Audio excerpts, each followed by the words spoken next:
you're the 3 dimensions away from Joker being called Clown. I'm your host, 3D Jake, and today we're looking at Joker, released in 2019. Joker is a Elseworld story that is directed by Todd Phillips and is written by Todd Phillips and Scott Silver. And the movie stars Joaquin Phoenix, Robert De Niro, Zazie Beetz, and Francis Conroy. The movie is essentially about Arthur Fleck, who is a person who suffers from a mental illness who lives in Gotham City. And so what happens is there is a guy, Thomas Wayne, that is running for, who is running for, I think, mayor or district attorney. Or not just attorney, but like city council. But he is trying to fix Gotham and everything because Gotham's just such a shithole. It's basically Detroit. And so basically, he basically is trying to fix Gotham. And so he's trying to fix it and make it like a great city. But of course, Arthur Fleck, who gets beat up and tormented, and he had a bad childhood growing up and everything, is pushed to his limit, to where eventually he ends up donning a clown makeup and becoming the Joker.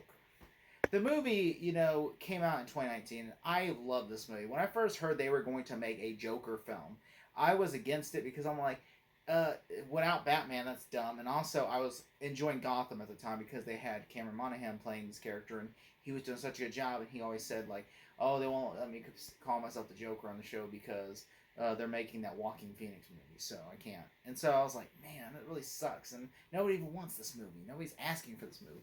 Well, I was against it until I saw the first trailer. When I saw the first trailer, I was interested. I was like, "This actually looks good. I'm gonna have to see this movie."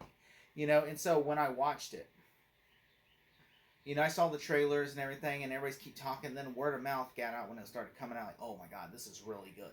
Like, this is what a Joker movie should be. Like, this is what it is. It's like an idea of Todd Phillips, who, by the way, directed the Hangover movies. And by the way, I did do.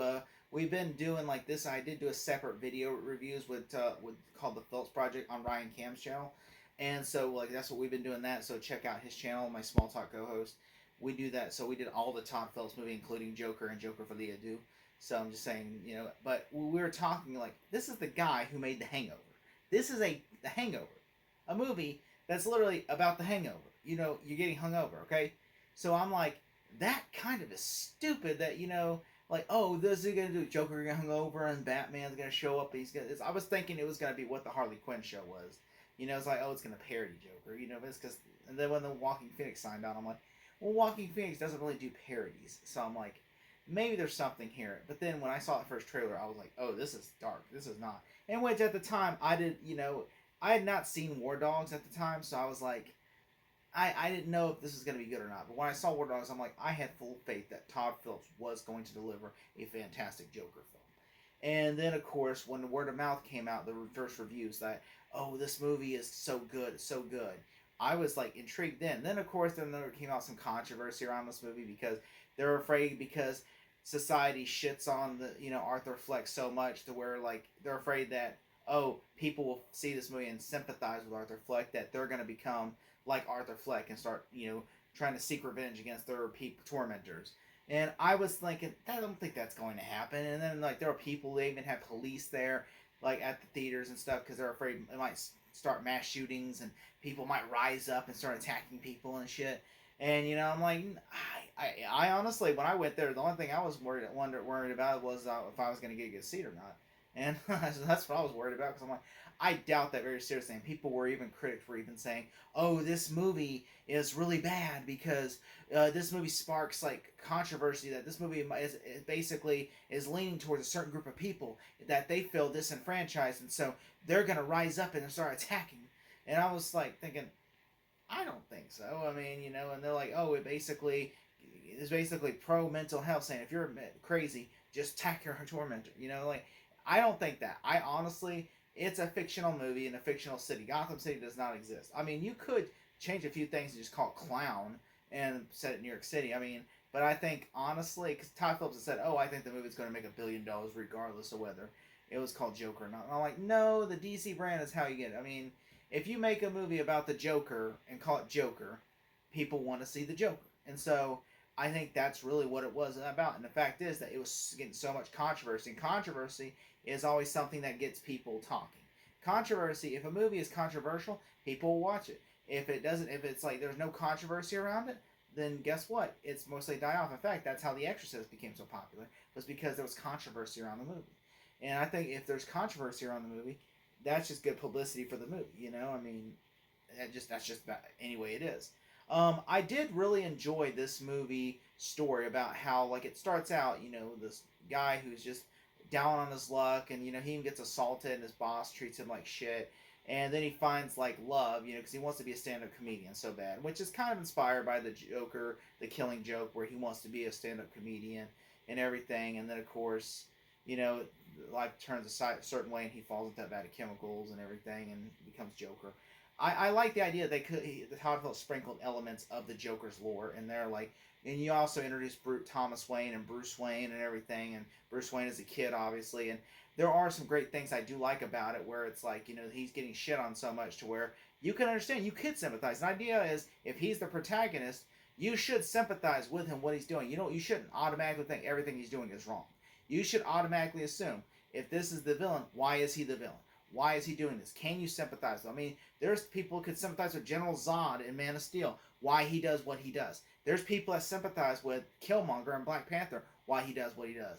I mean, there's people that sympathize with Thanos, why he does what he does. It's just the character that, you know, people are sympathized with, because they understand a villain should be sympathized. If you can't sympathize with a villain, then what the hell's the point? I mean, if you can't, if a villain's just like, I am evil, and I am going to do evil things, then, I mean, that's not then what the fuck's the point? I mean, like, you know, if that's the point, then you're just, what the fuck, really? I mean, there are sometimes there are villains that could work that, you know, are evil, but you could sympathize with them for their, like, you know, you can't sympathize, but you could in a way, like Green Goblin.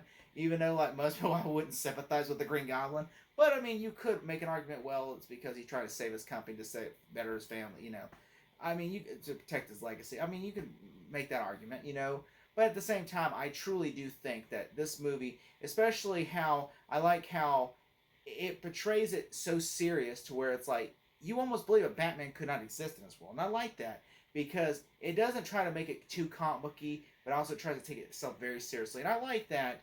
You know, like there's like how like he imagines himself like on the Murray's talk show and everything. I thought like, you know, the stuff like that I thought was interesting. It was artistic, you know, and I do like how when he kills the muggers and everything, I like how he kills them, and then he just does that dance in the bathroom, and I just think honestly that beautiful score was just so well done. I just think, you know, and especially how like how it plays out through the movie. It's his psyche. It's like his Joker theme, and I love it. You know how he does it, and then later on how when he kills. After he kills his mom and puts the Joker makeup on. And I know the most talked about love scene is the stairs scene. I love that scene too, especially. I mean, that's the most talked about scene of the movie. But I love how, you know, after he kills like his tormentors, he goes and basically does the stairs and he does the dance, and the police chase him, and after like, and then because they're like protesting, they think the Joker is a hero. And I like how he's in the subway and then they get like trampled on. The cops get trampled on by by pro Jokers. And so I like how he just like disappears into the crowd. I'm like, that is cool. I thought that was really cool. And I know some people kind of are disappointed that he only doesn't wear the purple suit and everything. But I do like that. I mean, like, we still get a Joker makeup, and I like that it's unique to where it's like you could have your Heath Ledgers, your Cesar Romero's, your Jared Leto's, you know, and now you have your Walking Phoenix, your Jack Nicholson's.